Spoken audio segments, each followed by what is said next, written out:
I'm gonna try it for a moment, see if it works now. Hello everyone, I have the best tattoos of everybody in this whole show! Ignore the fact that there's only like one other person with tattoos. And that's Odeon! Master Merrick, I'm not sure this works out very well. Your tattoos suck, mine are way better! Hello everyone, this is Bowser Galaxy 10. Welcome to our rambling review of Yu-Gi-Oh! Season 3, Part 2. The Battle City Finals. Should we mention the technical difficulties part at least? Yeah, this is our third attempt. Hopefully it works this time. SD card screwing up a bit, but hopefully this will work now. Had to initialize, but hopefully it works now. It seems to be. It's not dying 30 seconds in. So, full thoughts on Season 3 arc in general? On Battle City Finals? Battle City Finals, they deserve their reputation for being the best arc. Because they're very good. Especially when including it in Battle City altogether. Yeah, Battle City is really good. It's a reason where most people got into Yu-Gi-Oh! Was Battle City and everything. Yeah. Like, this is a very nostalgic arc for people. For a good reason. Yeah. So, shall we talk about the duels? First one, back to Battle City, which was the four-way duel with Yugi, Kaiba, Marik, and Joey. This is probably the best gimmick they've had. The best gimmick duel they've had. Definitely. Like, it's not like stupid Deckmaster or Paradox Maze. Like, this one actually feels like it could be in an actual Yu-Gi-Oh! Game. Yeah. Like, they can actually make rules for this, and it wouldn't be that hard to follow. It's better than damn Dungeon Dice. Then again, now that I'm thinking about it, they kind of did half of it with the tag team duel in Season 2. But yeah, this is like a four-way instead of a 2-on-2. Yeah, and I think it works really well, especially considering the narrative placement of it, where it's like, this works really well, actually. Yeah, it's really cool that you can see that, like, each character has like their own motivations and their own goals, and the structure, like the gimmick rules of the duel, with it being a four-way duel, like, puts that on display. You can, like, each character plays the duel differently because they all have their own goals. Yeah. Though, being honest, one of the more interesting ones is the Joey one. Where it's like Yugi's trying to stop Joey, and Joey's like, no, let me do this, man! Yeah. It is very cool. Yeah, it's one of the more interesting of the duels. It's probably one of my favorite ones of this season. Though my favorite one might be Joey versus Merrick. Japanese version, take notes on the Serenity actor, for one. Yeah. Because when Joey literally dies. Serenity! Oh no. American version. Joey falls into a coma. Serenity! Yeah! Yeah, it's like, oh my god, that came out of like a probably underpaid 4Kids actor. Yeah, yeah. She deserves an Emmy for, like, that one line delivery. Yeah, it's better than the freaking Japanese version. It's like, what the hell? And that's when he actually dies. But other than that, the duel itself, good god Shadow Realm. Yeah. Shadow game thing. Shadow game in Japan, but Shadow Realm game, whatever, in America it's Shadow game. Either way, really shows Merrick's little thing of toying with them that nearly costs him at the end. Yeah. where yeah, Merrick was an idiot in this one, honestly, where it's like, he's clearly just toying with Joey the whole time. Yeah, and I think that's probably part of the reason why I feel like they could, like, having Joey almost win could have made Merrick feel like less of a threat, but he was toying with Joey, and there's still the threat of the Shadow Game stuff itself. Definitely. So you still go into his duel with Yugi later, feeling like he's still a real threat. Yeah. Yeah. I'm not 100% sure I'd say that's my favorite duel, but it's in the running for sure. Yeah. Next one was Yugi versus Kaiba, the first time they've dueled against each other since Season 1. And it did not disappoint.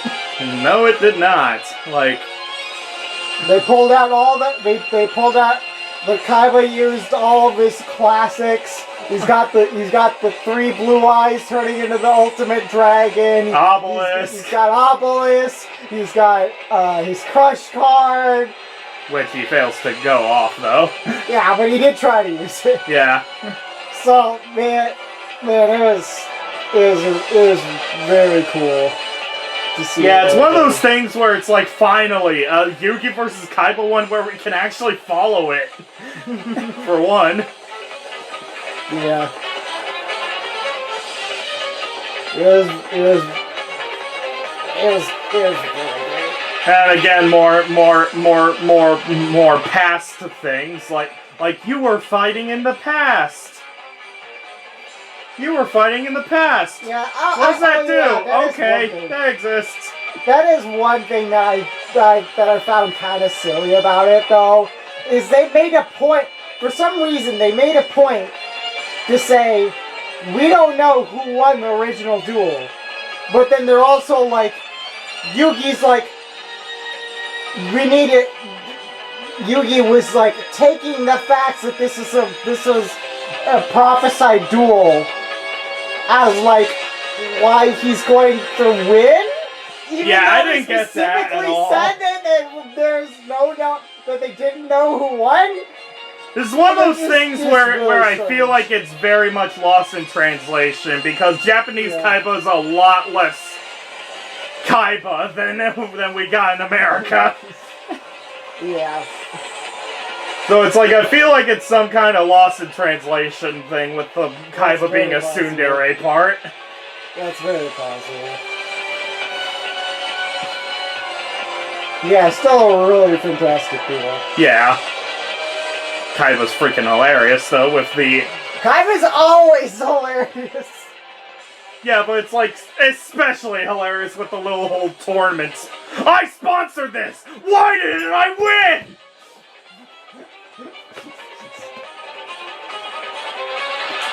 Okay. Joey versus Kaiba. Yeah, this is just a duel for... This is just a duel for quote-unquote bronze, I guess. Bragging rights, basically. Yeah. And... Which, again, holds a lot more premise in the Japanese version, because during the duel with Merrick, Kaiba literally says that Joey earns his respect there. Meanwhile, in the American version, Kaiba's still seeing Joey as a total joke. Yeah. So I don't really get it, really. I will say I appreciate them, I feel like it I appreciate that they actually, like, that Joey doesn't win. Like, that's kinda cool. That you'd, like, they made it seem like he could win the duel, and then... And made you sweat.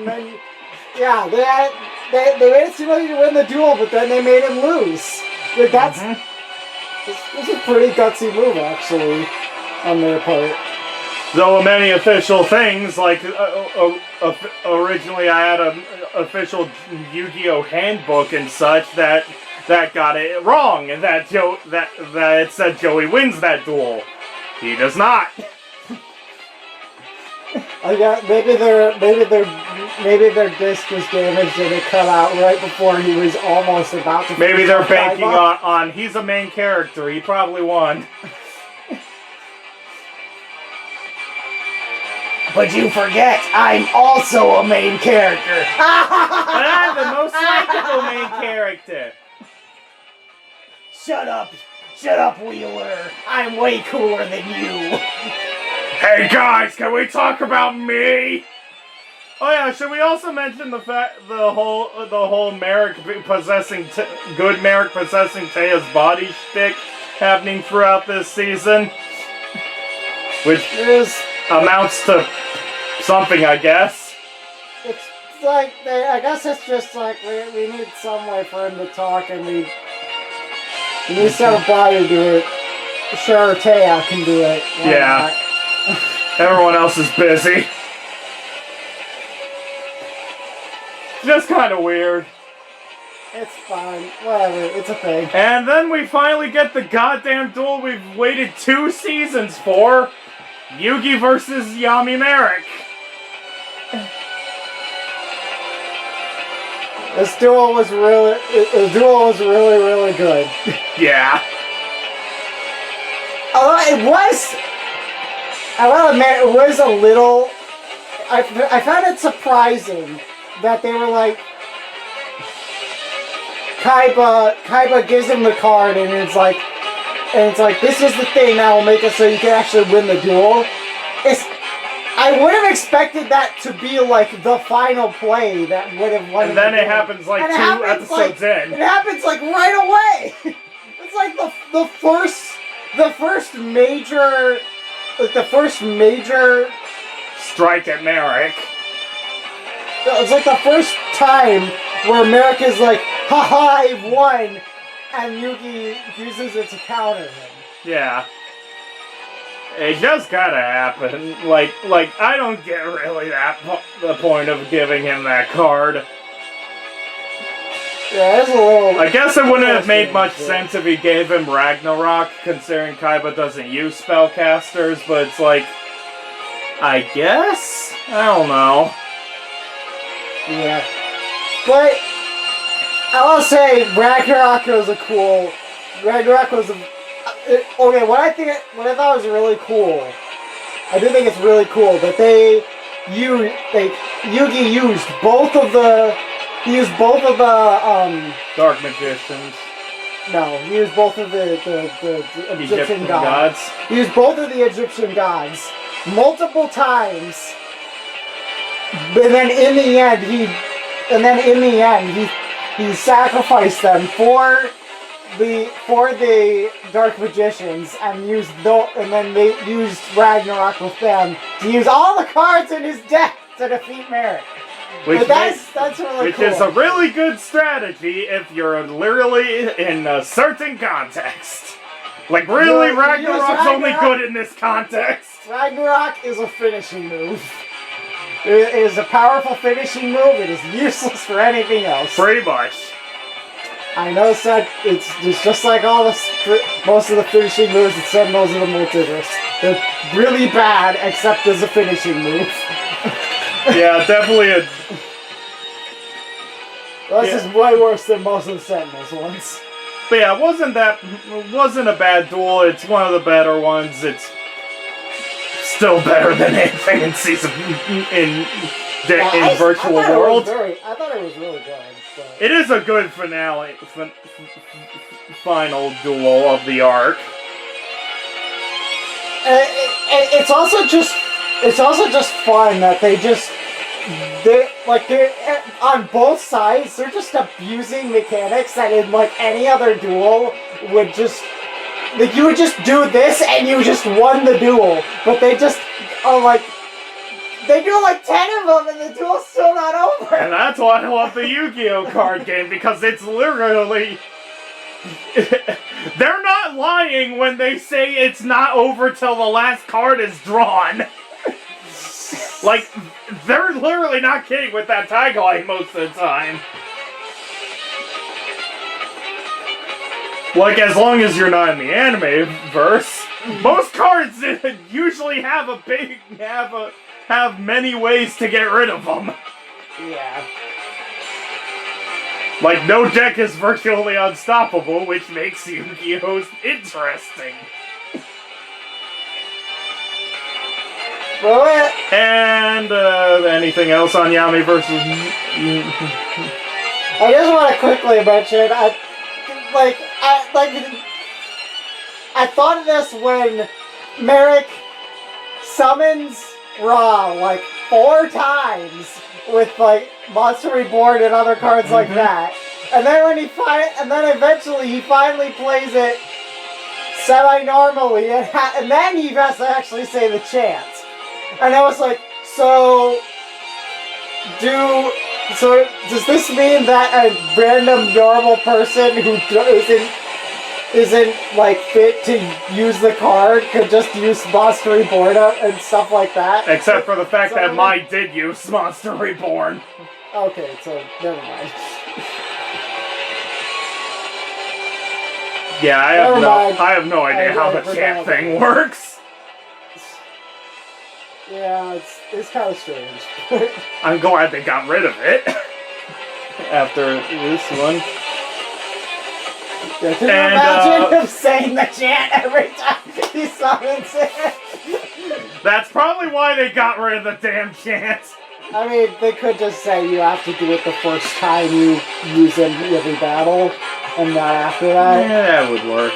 But it's like, yeah, now that I'm thinking about it, that's really weird. And then there's the beauty of Merrick being like, "Behold, Pharaoh!" Yu-Gi-Oh! Out of context. My hot abs. Stare at my back, Pharaoh! No, actually, my sick tattoos. I have the best tattoos ever. Also, they're probably helpful, but they're the best tattoos ever. Yeah, that scene alone has been the thing of multiple Yu-Gi-Oh! Jokes. All of them horribly dirty. Of where are the tattoos? Yeah. So anyway, Kaiba blowing up the island? It was kind of stupid, but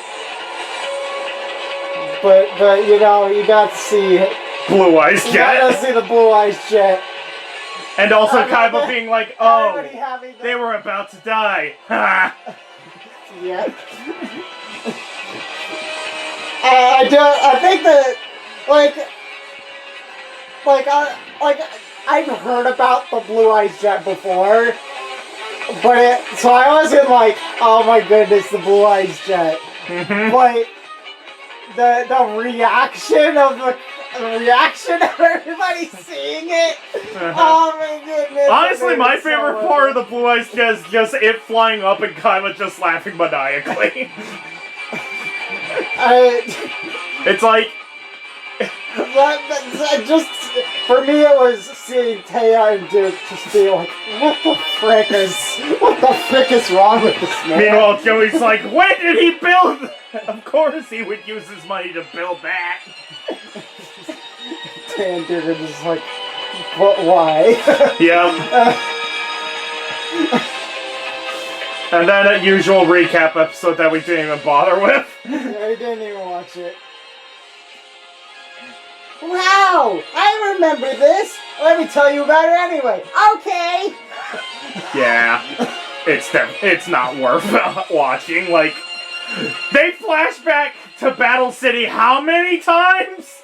And then we need to have a whole flashback episode? No! So anyway, it's character time. Yugi Moto. Mostly it's just Pharaoh, actually. Yeah, it's just... Like, it's mostly just Pharaoh, this yeah, arc. I actually made a joke. I actually made a joke at the end. I was like... When do I get the turn with the body? You've had it for, like, this whole season! And then immediately after I say that, like, the next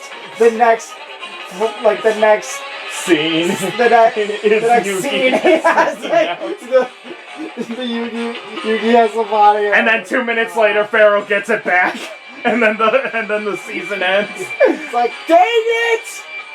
Why can't I fight Joey? Other than that, Yugi is Yugi. Yugi is Yugi. I don't. Him reacting to Joey is probably the best part of the arc. Yeah. Where it's like, once I'm sure he's fine, then I'll duel you, Kaiba, you weak-minded tsundere. What? Why did you pause? Stop pausing the music! Anyway. Anyway. So one thing that this is going to be a theme with us talking about the characters. I have fallen in love with the voice acting in this show. So Yugi's Dan Green. Yeah, Yugi. Dan Green is having the time of his life playing this character, and I am living for it. There's a reason why it's his most famous role by far. Like, he just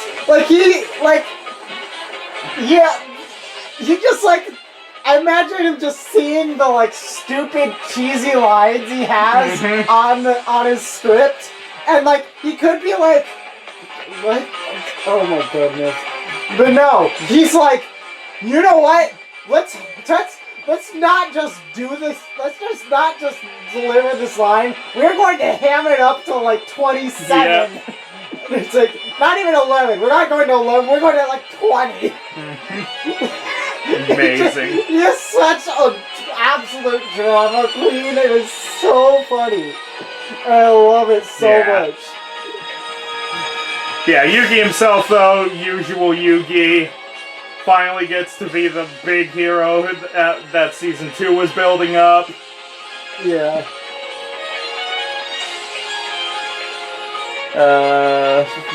Joey?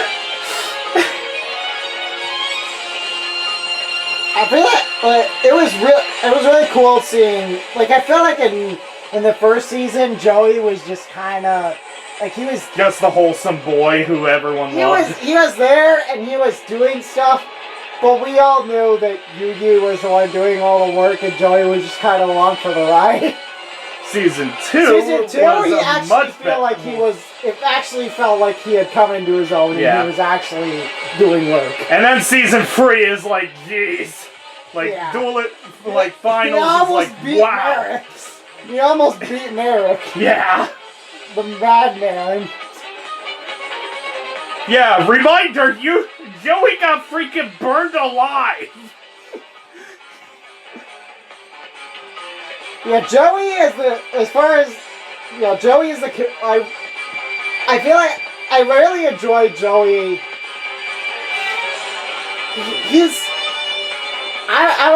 I've become very surprised how much I just absolutely love Joey as a character. Yeah, I know. Like he's kind of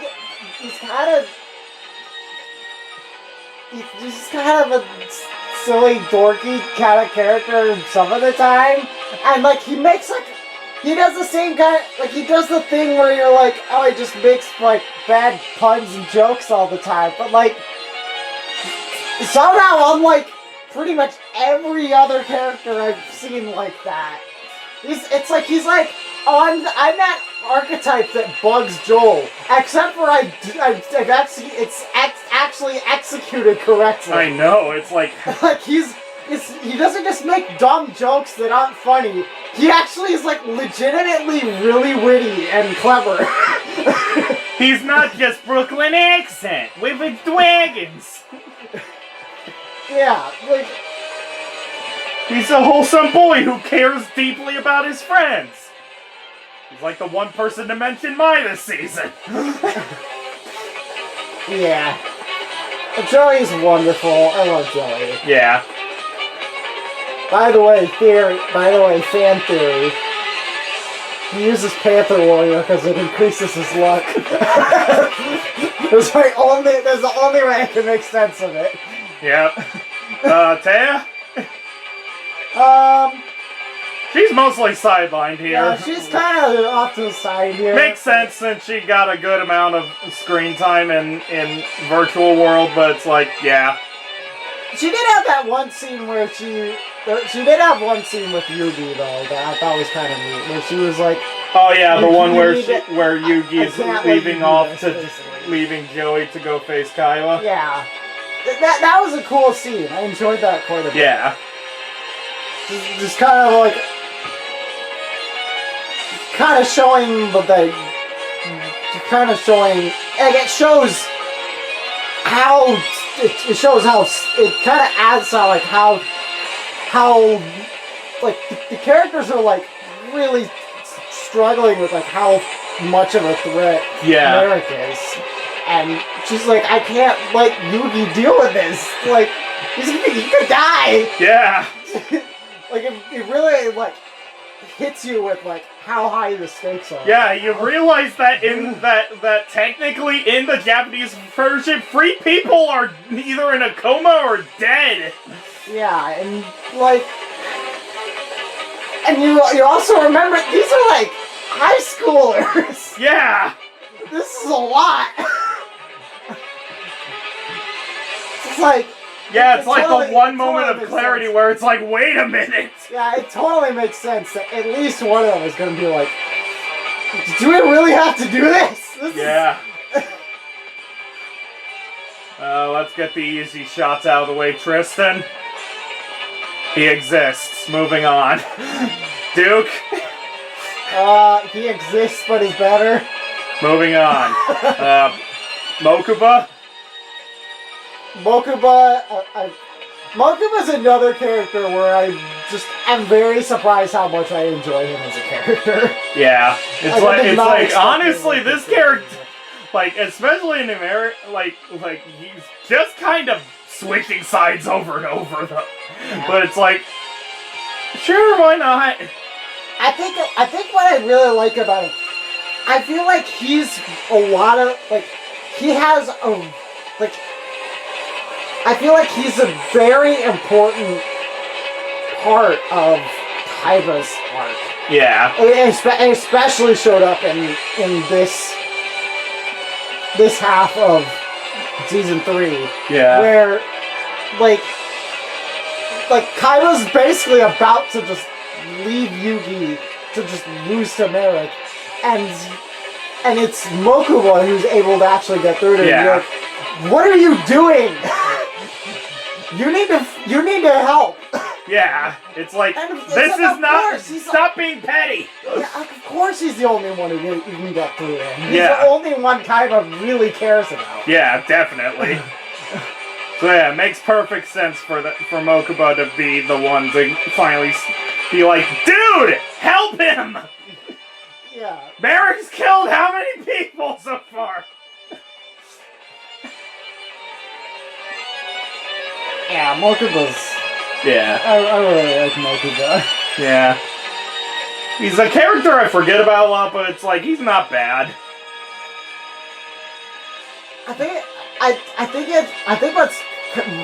what makes him really interesting is he kind of is like that character who, he's like it's like, there's like Kaiba's stuff, the Seto Kaiba stuff, there's the main gang stuff, and it's like, Mokuba's like the character in the middle who's trying to like make them both work. Yeah. Which is like, he's just in a position to make the conflicts with Kaiba more interesting, a lot more interesting. Shizu? She's fine. Yeah. Honestly, she is not as good as I remember her being. Where it's like, she's this mystic person, where it's like, no one seems to really care that she's there. She's just kind of like, this is how it needs to be! And everybody's like, okay, cool. Yeah. Except Yugi is like, yes! I will win this duel because it was prophesied that the duel would happen, and that means I'm going and to also win. her keep trying to get through to Kaiba is like, shut up already. Yeah, Kaiba doesn't care. Yeah. Speaking of Kaiba. Kaiba might be my favorite character in Yu-Gi-Oh! Right now. Not in a weird kind of way, because it's like, in terms of like, when I'm taking him in the taking him seriously kind of way, he's pretty good, but he's not like super high on my list. But oh my goodness, he is so funny. In so many different ways. I cannot even with this character. I know, it's like he's geez. And the things he does are hilarious. He has a freaking Blue Eyes airplane. He just does all these. Just decides to blow up an island. Plans like blowing up an island for revenge. Making a hologram of a coliseum just to make him and Yugi's duel more special to himself. He's like, suck at everybody watching. They're just holograms. I don't care. And then there's just the fact. And then there's just a simple fact that. He's the hammiest voice acting of all the characters by far. Somehow, even though Yugi is so hammy already. I know. It's like, geez, Kaiba, tone it down, man. That's so funny. Oh my goodness, Kaiba is an absolute legend. Yeah, it's definitely one of the biggest changes between English and Japanese, where it's like, Japanese Kaiba actually develops. I'll give Japanese Kaiba that. He actually develops. Meanwhile, this one's like, Jesus, he looks at character development and he's like, ha! I mean, he has a little bit, like him actually going back to help Yugi and stuff like that. Yeah. But... yeah, I suppose, but it's still like, jeez. He's a very stubborn boy. He's a very big tsundere, and Jewel likes tsunderes. Even the male ones. What do you mean? It's not like I like them or anything, Babaka. So, evil Merrick? I mean, I kind of mentioned this before. His voice is actually a bit more intimidating. He's still a little bit silly, but, and also, the stretchy face continues. Yeah. And he had some really wacky looking. Yeah, final battle faces are like, especially in part, like the part right after he gets hit by Obelisk, you were like, imagine if this was your first episode. It's like the episode starts.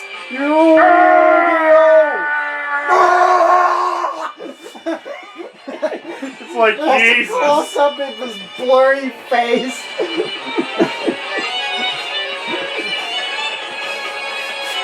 But he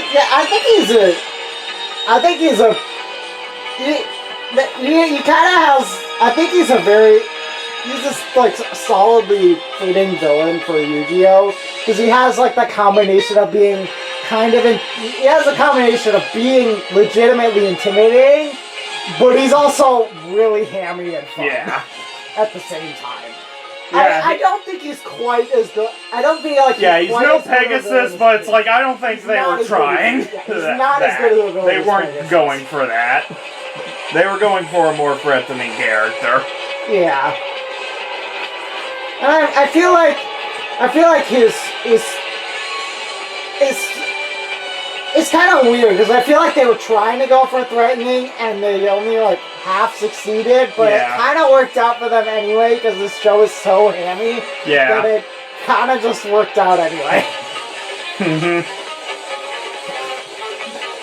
And then there's good Merrick's been redeemed, right? Right? Anyone? Sure. I was just like, sure, okay. Okay. We can redeem him and not kill him off, sure.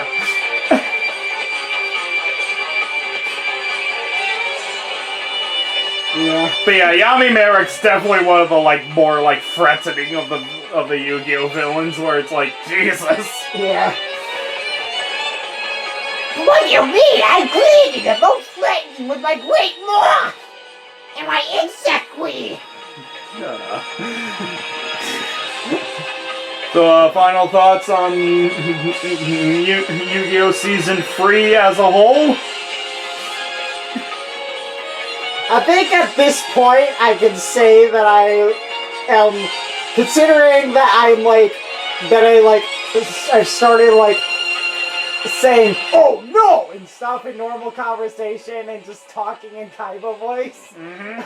I think I can say at this point I am actually a Yu-Gi-Oh fan. Good. It's worked. This has all been a secret part of my master plan. And I also sometimes talk with the Joey voice. Well, mostly whenever we say Dwagon! Yeah! Like, Joey has pretty much solidified how I say Dwagon from now on. But yeah, just saying right now, we are not heading back to Yu-Gi-Oh! For some time. Yeah. Like, we kind of blazed through Season 2 and 3. We're giving Yu-Gi-Oh! A rest again. We're actually going to first hit Persona 5 Animation and maybe Ruby Volume 8 if I freaking get it. We'll head back to Joel's Marvel Marathon and such. And then we'll be hitting Dragon Ball Z Android and Cell Arc. After Cell Arc, I'm planning on heading back to Yu-Gi-Oh! Though for Season 4 and 5 though. So yay, after this, another anime-exclusive filler arc! Except this one's the whole season! where it's like, read my back, Pharaoh. Okay, it says that I need to wait! We have Atlantis! Face Atlanteans! What? I hope you're ready, Yugi. The Atlanteans have come for your soul. I wish you were joking. I honestly wish you were joking, but...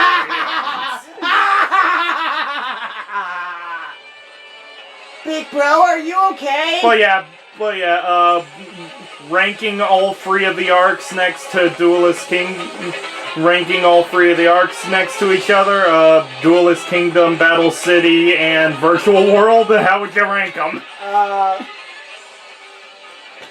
Battle City is the best one. Duelist Kingdom, I still think is pretty solid. The Virtual World is like... Why are you here? It's why are you here, but also why are you not as terrible as you should be? Yeah, where it's like, it's the worst arc, but it's not horrendous. It's not... There's like a quarter of it that's good. Yeah. And the rest of it is just... It's dumb, and you can kind of enjoy it because it's dumb. But its placement is the worst part of it. Although, you could also say that about... what was the first season again? Duelist Kingdom? You got it! Like, Duelist Kingdom... Half of the reason Duelist Kingdom is great is because it's so stupid. Yeah.